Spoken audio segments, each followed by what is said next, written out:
all disappointed in the audience.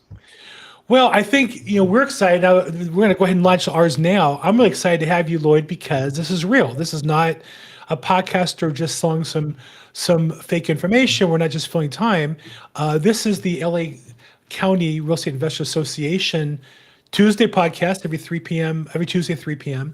And we're really lucky to have Lloyd Segal, who is the operator of the LA County Real Estate Investor Association, and more importantly, or I should say more exciting and current, he'll be leading the Foreclosure Forum this Saturday, May 20th, 9 to 6. It's only $249. And you're going to get a whole day's worth of information about foreclosure. So first off, Lloyd, welcome so much to our podcast today. So nice to have you. Good to be here. Thank you. So to give me a little background, how did you get into teaching real estate investors to new investors and people looking to build their investment portfolio? Oh, that's a long story. How can I make it short? When I was practicing law, I had a client come in and they had a foreclosure problem. They were losing their property.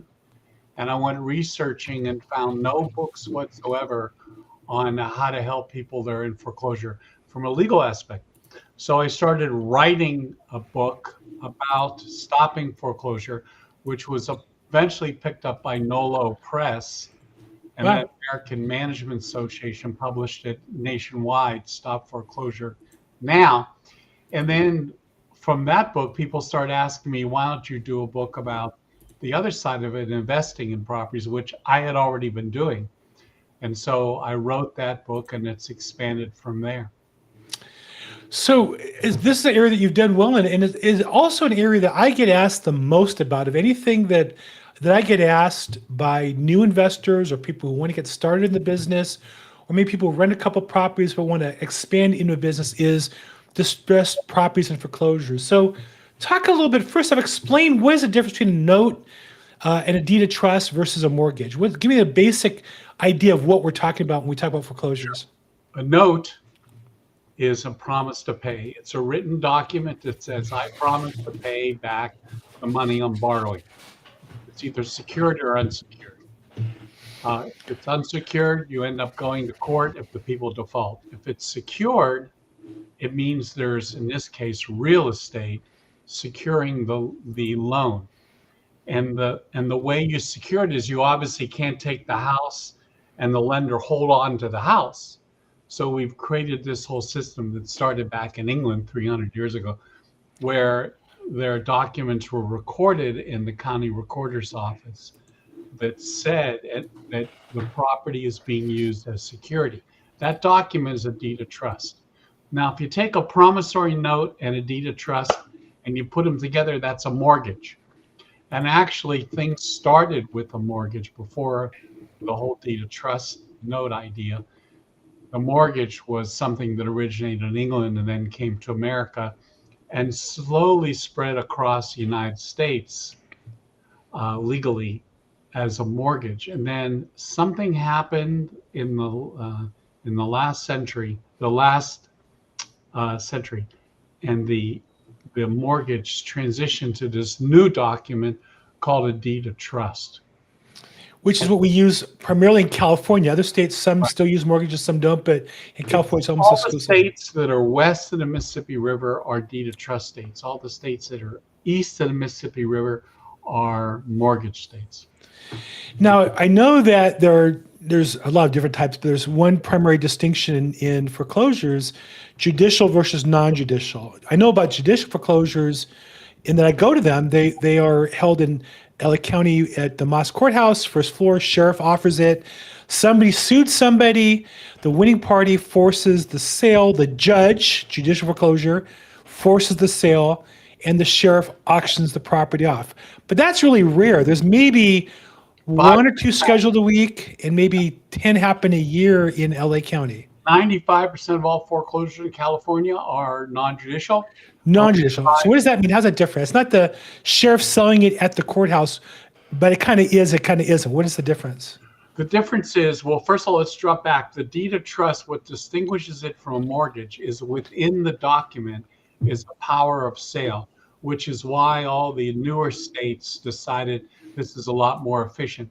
because the power of sale says in the document that the lender can foreclose non-judicially, meaning not have to go to court. And so as long as they send the proper notices and use a trustee, then the entire thing can be processed in a much shorter period of time, which is to the advantage of every lender. So, okay, so that's the difference between judicial, non-judicial. So most of the ones that business people get involved with, just because 95% are non-judicial or judicial. So where do those take place today? Are those also at the courthouse, or is there some other method that's done? No, they occur in LA County. They occur in two locations, in Pomona at the courthouse, outside in the courtyard, which is 1-3, let's see, that's on the southeast corner of Mission and Gary and Pomona, in between where the library is and the courthouse, in the courtyard there where the fountain is. That's one location. That's the primary location for the county. The second location is at the Doubletree Hotel in Norwalk on Sycamore Avenue. And so now the Doubletree, that used to happen in front of the court in Norwalk, but they kind of moved it to the hotel. So when people say on the court steps, they mistakenly mean that group of sales that now is done not in front of the court, but is in the hotel in Norwalk, right? Yeah, that's an old tradition. Historically, they were done on the courthouse steps, both judicial and non-judicial. In California, on the courthouse steps was, you're right, the Norwalk courthouse in the back, always outdoors. These are always outdoors, open to the public. Anyone can go, anyone can bid. When the Trustees Association ended their contract with the courthouse in Norwalk a couple of years ago, auction.com picked up that contract, and now auction.com is doing the trustee sales at the Doubletree in the ballroom. Been there. Interesting to go, and I think it's worth, everybody should go. I think it's an interesting concept. But so when people say foreclosure and the courthouse steps, there really is not any foreclosures on the courthouse steps. They're in LA County at least, they're done in the hotel down the street, I think you would describe it, but it's not actually on the courthouse anymore. Well, the only foreclosure sales on the courthouse steps, like you said, are sheriff sales, and they occur in front of the LA County Courthouse downtown. Well, actually, those are inside. Those are on the first floor inside the building. It's like on the steps. So anyhow, okay, so let's talk about, if I was an investor, my first reaction is, well, I'm going to find a good deal because it's in foreclosure. True or not true? Oh, no question about it. As long as you're willing to tolerate some of the uncertainties about it, you can buy properties at a fraction of their retail cost. No question about that. Now, does that mean all of them are available at below that? I mean, every foreclosure, you're going to look at that and go, oh, wow, that was a fraction, or there are some that are not, and you have to kind of dig through it. You've got to do your due diligence, determine what the after-repaired value is going to be, even the current value on these properties. Right. Because they're certainly not all deals, but there's a fair amount of them. Right. And so the way I try to describe it is you're like digging through dirt to find the diamonds, right? If you have $1 billion diamond mine, you go, if I gave you $1 billion diamond mine, you'd thank me. Now, when you walk in the mine, it's mostly dirt. You don't complain about that. You start digging the dirt and find the diamonds and selling them, right? That's kind of how it works. Right. You have to analyze. You're exactly right. That's a great analogy. In fact, I'm going to use it and not give you any credit. Whoa, that's not nice. I think that the trustee sales have advantages because you can buy properties of substantial discounts. The problem is, the disadvantage of a trustee sale is that you are not typically going to be able to see the inside of the property, so you won't know its condition. Number two is that the trustee sale, you need all cash or cashier's checks or equivalents, which means you can't put down a deposit and then and then you've got 30 days to get the financing. It doesn't work that way in California. A lot of other states it does, interesting enough. California, you need all the money on the barrelhead the day you buy the property. Now, it can be cashier's check. It doesn't have to be cash, but it can be cashier's check. Yeah, first time I ever went to a sale, I made a mistake by bringing cash. That was a mistake. You can bring cashier's checks and it works fine. And so there's advantages to doing that. The other important advantage is that you become the owner that day at the sale. There's no escrow, there's no delay, there's no certification as occurs in other states. You're the owner that day, except for the new ruling on Senate Bill 1079. That's another restriction. But in general, you're the owner right away. Real quick little housekeeping. This is the LA County Real Estate Investors Association podcast, live with the leader. I'm not sure what the exact title is. The head of the big kahuna, Lloyd Segal, who hosts the event live every second Thursday of the month in LA County in Culver City area. We're live streaming this on YouTube and on Facebook. Different format. We went away from Zoom calls just because we seem to get better participation on YouTube and Facebook. Love to have you put comments, though. We're tracking this in real time. I'll be the one who responds. So if you have questions about foreclosures in particular, Lloyd's a master investor. Here's your chance to ask him questions live. Don't be shy, jump right in. As well on Facebook, I see some people on the Get Probate Cash group and the Probate Expert group. Feel free for watching this live, 3 p.m. Tuesdays to 4. Put your questions in, and I'll try to answer them in real time. Love to have you participate. Also, just in the way of housekeeping, Lloyd, we're going to talk about foreclosures today, but he has a detailed, I think it's 8 hours, foreclosure forum coming up this Saturday, the 20th, and it's $249. I'll put a link down below if you want to sign up for it, or you can go to LAREIC.com if you want to sign up. And this is the LA Real Estate Investors Club. We meet every second Thursday. This is an example. We get about 250 people. We get about 50 vendors as well. And we do that once a month. We just had the last one. And upcoming will be Brad Sumrock will be the speaker on using in particular multifamily investments. That will be the second Thursday or June 8th at the Iman Center in the Culver City area. But again, hope to see you. And Saturday's a great opportunity to learn more about foreclosures as well. I'm Bill Gross, at Bill Gross EXP. I host this every Tuesday. So, Lloyd, just to kind of continue, so part of the opportunity for investors in foreclosures is buying at the courthouse steps, which we really said is in Norwalk at the hotel.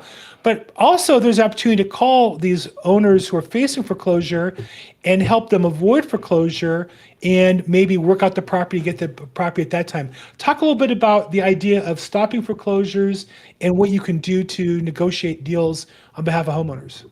Okay, well, first let's establish that during the foreclosure process, there's really four opportunities to investors to buy, okay? Let me establish what they are, and then we'll go back and you can ask me questions. The first one would be before the foreclosure has begun, because the lenders will not actually start a foreclosure till a homeowner is 3, 4, 5, 6 months behind.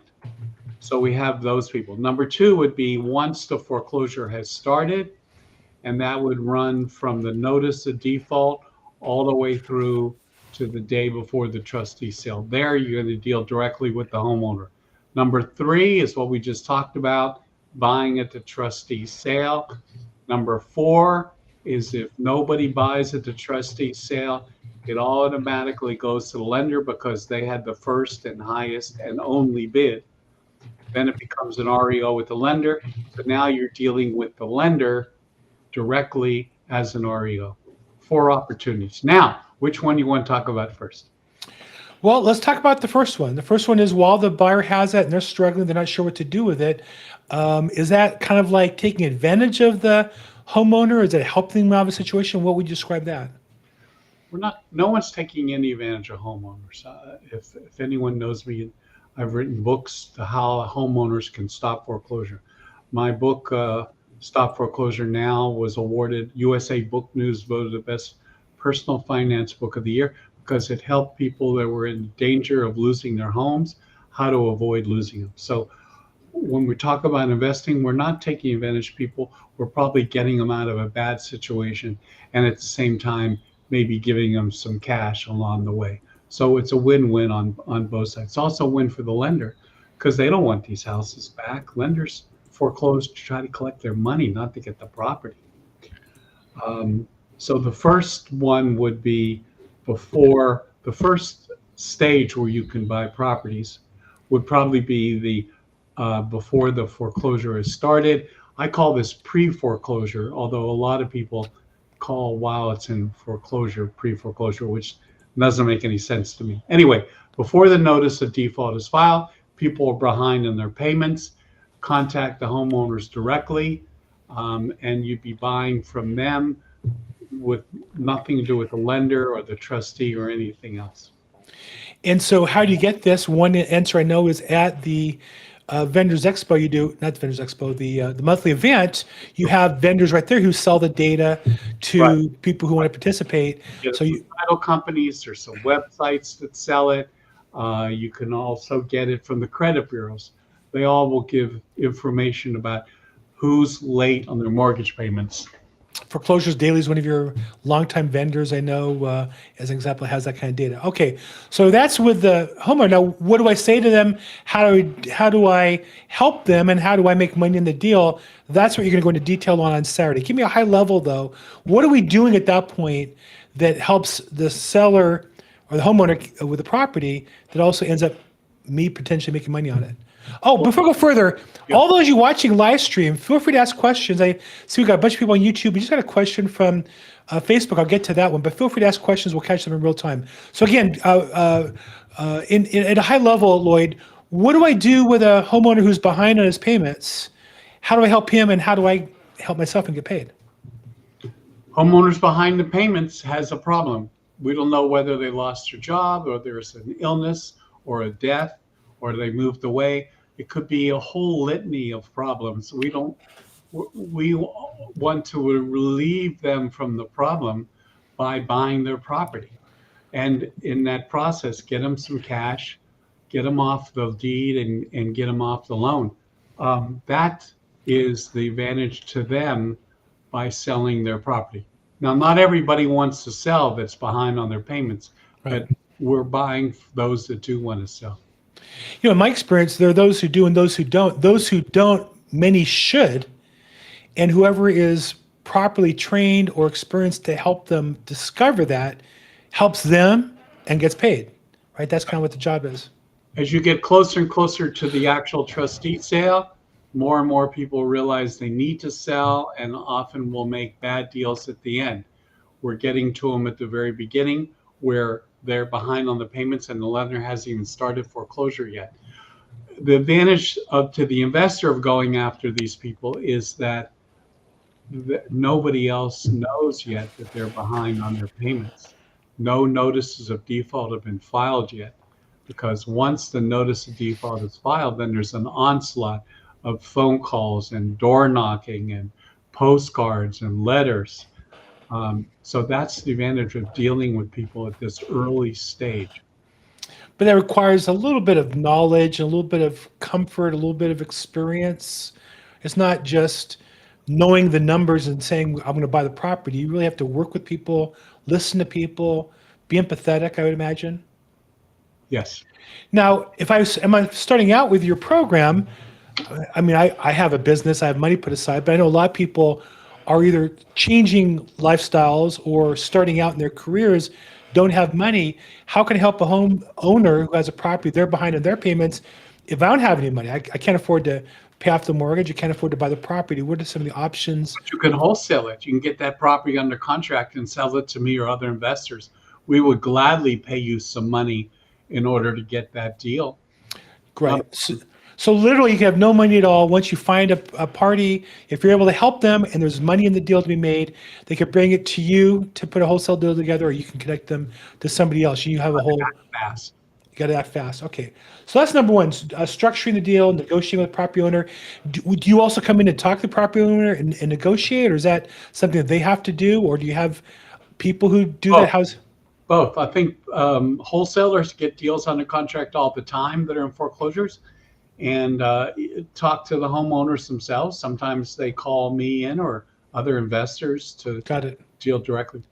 So if I'm And brand new, it sounds like I could give you a shot at the deal and try to put something together. And yeah, yeah, okay, good. So that's the first deal. Second would be negotiating with the lender. So let's talk about when would you? second would be after the notice of default is filed, that entire time span between the notice of default and the day of the trustee sale. Now you're dealing directly with the homeowner, and now the clock is ticking. Homeowners a little bit more motivated, but now you have more competition because now you have other investors and hard money lenders and other people that are trying to help them with loan modifications. So that's stage two. So stage one sounds a lot more opportunity if you can get there. Stage two sounds more competitive, though you're getting closer to the end. I've been involved with stage two and on occasion being able to work out a deal. So stage three, we talked about buying the property at the courthouse steps, which really means at the hotel Yeah. or some other format. Buying a property at trustee sale, if I know a good property coming up, maybe I've met the homeowner, I couldn't get the deal put together, they talked to other people, but I noticed it's going to foreclosure. What's the opportunity for me there? Do I have to come up with cash? Are there investors that I could partner with on that? Or is that something you do? At the trustee sale? Yes. Trustee sale, California law, 100% of the purchase price right then if you're the highest bidder. And the way they assure that is when you first arrive at the sale, they'll ask who intends to bid on a particular property. And those that bid will be required to qualify, which means come up front, stand in front of the trustee and the auctioneer, and show that you have cashier's checks equal to the amount you're going to bid. So now, if I don't have full cash, are there investors I can partner with? Are you going to help me put together? Are there be people at your program that I'm sure there'll be people at your program and say, well, that sounds interesting. I know a property going to sale, but I don't have the money. Can you help me find somebody who might have the money or want to partner with me on that deal to go to Norwalk to buy the property? Well, that's a harder, Right. more difficult situation because if I'm an investor, I'm familiar with what's going to sale at the trustee sale. What do I need somebody to give me an address for? Exactly. So that's not as common as you just suggest. Almost never, really. Yeah. Very difficult. And then now, once the property is purchased at the trustee sale, is it too late for me to get the property at that point? Is it? No, not at all. There's only one of two scenarios at the trustee sale. If it's sold, it's either going to be sold to another investor, in which case they may be very eager to take some money and get rid of it. They're not buying necessarily one property. They may be buying several properties that day. Or if nobody bids, under California law, you got to remember that the lender's required to give the opening bid all the time. So if nobody else bids, then the only bid, the highest bid, is that lender, the foreclosing lender. So in that scenario, the trustee would issue a trustee's deed on sale to the lender. The lender now becomes the owner of the property, and that's called REO, real estate owned, jargon in the industry. And now that lender gives it to their asset department to sell it or list it with a realtor or both. And now you're dealing with REOs, which are what happens at that stage is the price starts to climb back up to retail. So it's a little bit more challenging. So it sounds like the best opportunity would be the stage one, pre-foreclosure, pre-notice of default. Two, you get more people competing for the property. Three, I think anybody investing should go to auction.com in Norwalk and watch it and study what's going on and see the process, not necessarily to buy anything, but just to watch and learn. Absolutely. Difficult, technical, competitive environment of its own. And fourth is another competitive space, the REO space. So it sounds like really the pre-foreclosures is the best opportunity for new investors and wholesalers. Does that sound about right? Yes, I agree. Okay. What are the biggest mistakes you see people make in this space? Doing nothing. 100%. Not taking action. I mean, learn all this stuff and then you never submit an offer. It makes no sense to me. Right. You don't catch a fish if you don't put your hook in the water. Right. And you may put a hook in the water, not get a fish, pull it out, change the bait, put it back in, change the bait, put a different lure on, try something different. But that's Right. what it takes, right? Exactly right. That's very good. I think I'll use that one too. And Lloyd, maybe I should come teach the class. So we have a Facebook user who asked a question. Is there a risk if you're buying, now this would be if you're buying the trustee sale. So a trustee sale, what's being sold is one individual note, one loan. And most oftentimes it's the first mortgage being sold. Is there a risk that the investor's bidding on a note that has, investor can bid on something that has been initiated the foreclosure? Meaning, is there a risk there's other liens on the property might not be aware of? Yeah, now that's a great question. Let's analyze it this way. The other liens on the property, are they junior or senior? If they're senior, they survive. If they're junior, they get wiped out. Okay, so you buy a property, you have to make sure it's the senior, or you at least know what's in front of it. Okay, but as an investor, you don't need to worry what's after it because those are all wiped out at the trustee sale. How about, do you work with sheriff sales though? Is the same true at sheriff sales? It works the same way. Yeah, you're wiping everything out. It's after, but not what's before.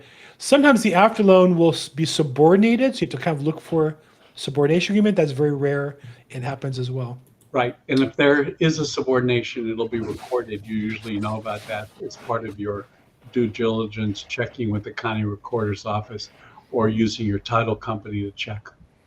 How about other liens? What if the borrower has other liens that aren't filed on the property? Do they affect your title on the Like property? what? Do you have an example? Unpaid charge-offs, collection accounts, other legal They liabilities. wouldn't be recorded, so they probably wouldn't show up. Got it. So let's record the properties. If they do show up, they're junior, then they're wiped out. Got it.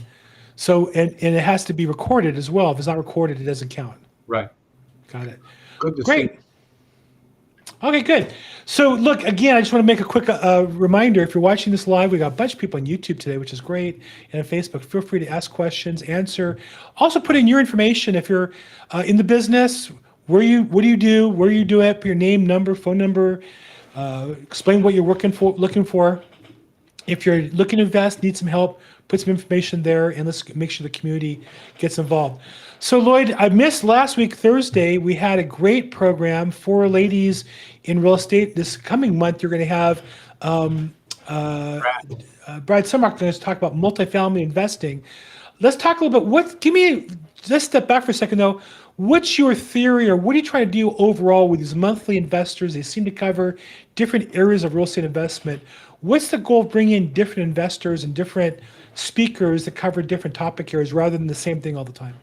The goal is, just like you said, is to expose investors to all the opportunities, all the different strategies, all the different techniques, to educate people about real estate investing like they wouldn't be able to get anywhere else. Just as broad as that. And then, not to sell people out of the foreclosure, but you also have the boot camp once every month or so. Well, upcoming. You're good. Thank you. And I think that's the best buy you're going to get in real estate investing in Southern California. It's $149 if you do it before June 17th. And he covers, I think, everything. And my guess is if you miss something, you tell him, he'll add it on. And then he'll tell you that he'll take credit for adding it and not give you credit for telling him. Because that's the kind of guy he is. But and I've spoken to people. This is from 9 to 6. It's long. And we traditionally go past 6. We go to 7, 8, 9 o'clock for people that want to stay, because there's so much information. And this is all the fundamentals you need to be an investor. So that's what's so unique about the basic training. Fantastic value, $149 for 6, 8, 10 hours, and you're going to cover. We're going to charge more. You should. I know it's too I think cheap. you should. I think it's like one of the best buys in Southern California.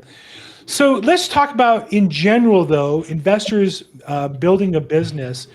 I already asked the question once, but I'd like you to repeat it. What's the number one mistake people make in getting started in their real estate investing career? Overspending, overpaying. We've already covered that they don't take action at all. That's the first one. They don't do anything. Number two is they overpay. They especially on a fix and flip, where you're never going to make any money if you're buying the property for more.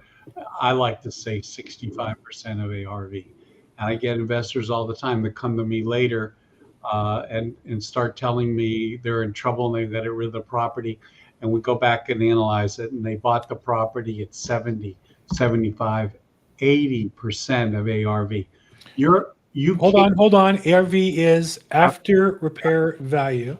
Okay. You can't make any money if you're going to pay that much upfront to buy it. You have to be really strict and make sure, first of all, establish what the after repaired value is. And then number two, appreciate that you can't spend more than 65% if you expect to make money when you flip that house. So put those numbers in context. A property that after repair value, meaning when we sell it on the retail market, on the MLS, it's clean, it's pretty, nice photos, smells good. Let's say for I don't know, $800,000, right? You can't pay more for that property when you buy it than 65% of the $800,000, which is going to be $520,000. Now, the reason for that, you're exactly right on your numbers. The reason for that is because the other 35% goes to all your costs and expenses and a 10% profit for you once you've bought the house, fixed it up, and then flipped it. Covers all the commissions, all the costs, all the escrow. So you have to buy it for 65% of ARV or less, right, in order for you to make money. That's where that comes from. And for the last few years, there would be investors who would tell you how much money they made, how many houses they flipped. But what happened was they might have been buying it at 80 or 85% ARV, but because the house would go up in a year 10, 15%, that covered them for a year or two. And they were slow getting started in the improvements. They were slow getting the house fixed up. They were slow getting on the market. Meanwhile, the house is going up in value. They look like geniuses. Right? Now today, where the value is flat, they're not going down. Not today, they're not going down in LA. But you're not getting that extra free 15% rise. That's why so many flippers I work with are really out of the business, because they weren't really making a profit. They were riding the waves into the beach, and now the waves are going out from the beach. They can't make a profit and stay in business. Is that fair assessment? Well put, Bill. Well put. Do you want to be a guest speaker on Saturday? I can't come on Saturday. Other than that, I'd love to be a guest speaker. So you must see that. You must see people that were geniuses and were more aggressive than you who are now out of the business. Right? We see that some of the vendors we had before were very aggressive, very splashy, and nowhere to be seen. And yet there's certain people who are in the business year after year after year who follow what I would just call the good basic fundamentals. Yeah, no question about that. You have to price it right, and it's always based on the present value. Don't assume there's going to be appreciation in the market, particularly now. If anything, we're going in the other direction. You can't anticipate appreciation. If you get it, it's gravy. But if not, your numbers are still accurate. One of the other areas I see investors get tripped up on is assuming increases of rents. Right. And again, from 2000, how far you want to go back, through 2021, 22, rents went straight up. Now, I don't think rents are falling overall, but they're not increasing anymore, covering up mistakes people make. So when you see financials, how often do you get, I guess all the time, financials where they're based on their pro forma, what the rents are going to be, as opposed to actual rents? You go, well, what's the actual numbers? I don't have those. Yeah. We always, especially with apartment buildings, we always ask, let's see the actuals. Don't show me pro forma. Right. That's crucial. Actually, in LA County right now, rents are not actually falling. They're maintaining a level course. They're not appreciating like or increasing like they were last year. Right. But in some parts of the United States now, rents are actually decreasing. So Right. they are leading the way on that. Now, I write a column every week on how the real estate news is misleading people. You write one every week on where the market is. We're in LA. A lot of the news we see is national. And certainly, if I lived in Las Vegas or Austin or Phoenix, I'd be very concerned about values, be very concerned about rents. What do you look at? You're an investor. What do you look at here in LA currently? What do you see going forward for the next couple of years in Southern California as an investor? I'm still focused on fix and flips. Is that what you're asking? Right. Yeah, there's no point buying a property you're going to rent out in LA County because there's no way you're going to break even or make a profit. It's going to be negative cash flow. And that means you're betting on the come that in the future there's going to be appreciation, which is probably dangerous for the next couple of years. So what I'm recommending actually is you can fix and flip locally, but if you're going to buy and hold, it's going to have to be in other states. And so when you say fix and flip, what you're saying is if you're buying a property and you know what it's going to be worth based on the current value, not assuming appreciation, you're buying it for a discount to that. You know what it's going to take you to fix it up, and you have a margin there, and then you have your profit. You're really not speculating. You're really converting something that's broken to something that's fixed, taking some profit for the work and for your time and trouble. You're not guessing where the market's going to be. Right, exactly. The after repair value is not based on where the market is going to be 6 months or a year from now, although I'm going to be worried about that. The after repair value is based on what other properties are selling for right now. Because you could just give me any city, Reseda, and go down the street and let's assume I'm in escrow to buy a fix and flip. I don't know a street in Reseda, but Reseda Boulevard. Reseda. Well, unlikely I'd ever buy a house on Reseda Boulevard, but on a back street, let's Main Street. Okay, 123 Main Street. Well, I can do the research and know all the homes on Main Street, what they're approximately worth. If I build the Taj Mahal on Main Street in Reseda, right, that's a mistake. Right. Because it's no matter how nice it's going to be, it's never going to be worth more than incrementally, maybe a little tiny bit above what all the most recent comps are on the street. Right. That's what you need to appreciate. So our values, our after repair values are based on what's probably the highest priced home on that street or in that neighborhood, with no consideration for appreciation. Does that make sense? Yeah, and then the appreciation, if it happens, is extra profit for you. Right, it's gravy. Like I said, it's gravy. And if the property goes down 5% and your margin's 10%, you make a little less profit, you're protected to some degree. And we've never had really drops like that other than one time period in history. Great question on YouTube, I see, from Patricia. Going back to, you talk about the 4 categories of foreclosures, and the first one being pre-foreclosure. What would your strategy be if the person doesn't want to sell? I get asked this all the time. Then move on. Yeah. I go through some more involved, sophisticated arguments to address people that are reluctant about selling. But in truth, if you're a beginner and you're gonna confront someone who doesn't want to sell, move on. There's plenty of fish in the sea. Right. I would say, particularly if you're a real estate agent or this is a career, if you meet the person, you want to put them into your long-term nurturing marketing plan. Emailing them something regularly. Join them up on social media, stay in touch with them. Right. So I have a database of everybody I've ever met, and I send out emails, and I, like them, friend them on Facebook and whatever, all that stuff. But if they don't want to sell, they don't want to sell yet.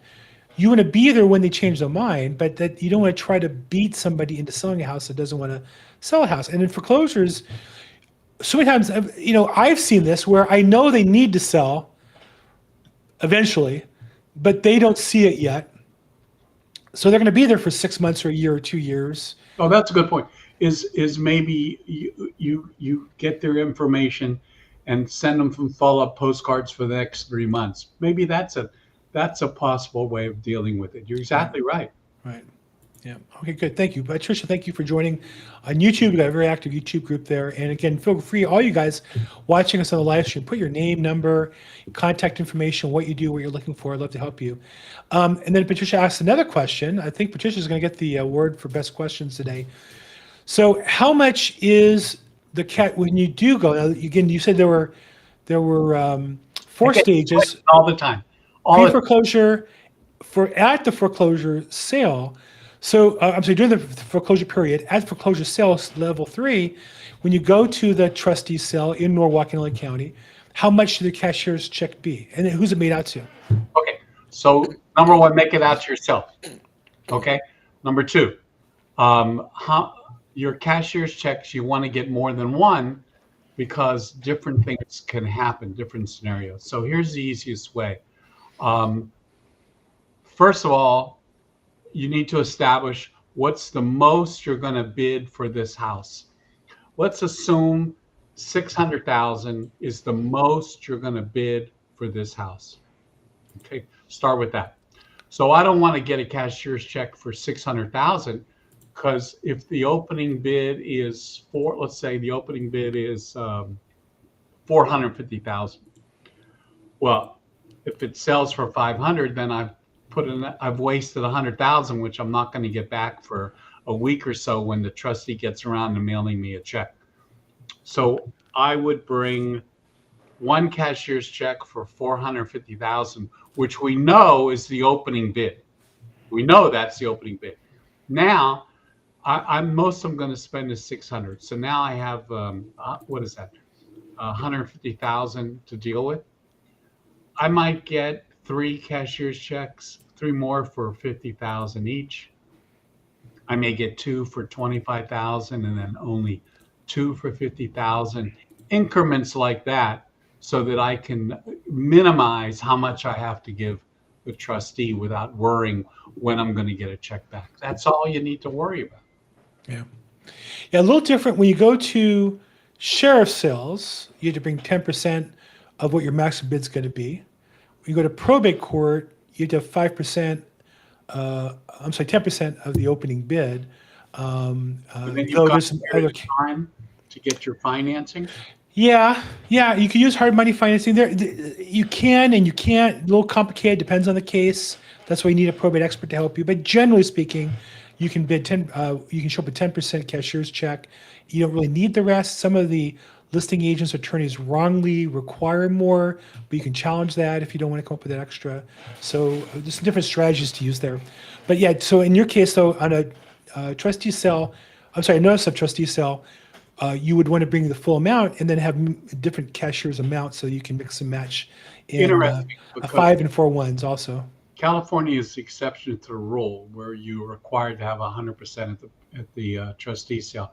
In other states, like I said earlier, you can put down 5, 10%, and then you've got 30 days to get the balance. Another question from one of our YouTube. YouTube is pretty active today. What area or county would you suggest to work in when starting out with notice of default? Nutri, wait for the answer on Saturday. Nuri. Oh, come on. They're watching now. Give us a hint. Nuri, I know Nuri, and she's great. I want you to start out, if you're a beginner, start out where you live, LA County. Duh. Why would you ever, if you had a job, you might look for jobs close to your house. If your job is your own business, why would you locate somewhere else? There's plenty of NODs wherever you live, right? There's at least enough to make a living if you work it right. Go to Riverside or San Bernardino or Ventura, Orange. Don't need to. Yeah, you really don't need to. So I feel the same way. Whatever you're going to work on, you should start with the area you're closest to because you just save yourself driving to and from those areas. But Nuri, thank you for a great question as well.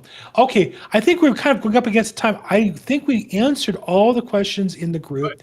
If you have questions after this, I'll try to respond back to them and or route them to Lloyd as appropriate. But I really appreciate your time today. And a reminder again, the Lloyd Segal is what's your official title? President, operator? What do you do? What the heck do you do? Chief cook and bottle washer.